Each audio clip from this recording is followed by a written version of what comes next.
اس واقعے نے دل کو بہت بے چین کیا، اور ایک تو اس وجہ سے کہ ایک باقی ناحق قتل ہوا،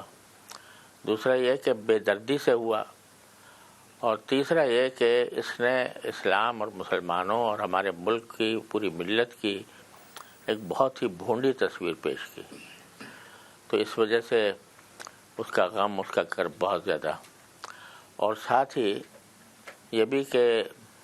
اس کے نتیجے میں ہمارے ملک کی، ملت کی، اسلام کی بدنامی کا بھی بہت صدمہ ہوا۔ اور دوسرے یہ بھی کہ اس کو بعض اوقات لوگ غلط فائدہ اٹھانے کی اس سے کوشش کریں گے، مختلف قسم کے غلط فائدے۔ ایک تو یہ کہ یہ ایک ریت نہ پڑ جائے کہ ہر ایک آدمی اپنے ہاتھ میں قانون لے کر جو چاہے فیصلے کر لے، خود ہی فیصلہ کر لے کہ توہین ہوئی ہے، خود ہی فیصلہ کر لے کہ اس کی سزا ہونی چاہیے، اور خود ہی فیصلہ کر لے کہ موت ہونی چاہیے، اور موت ہونے کے بعد خود ہی فیصلہ کر لے کہ کس طرح اس کو قتل کرنا ہے۔ یہ ریت پڑنا ملک کے اندر یہ بہت خطرناک ہے۔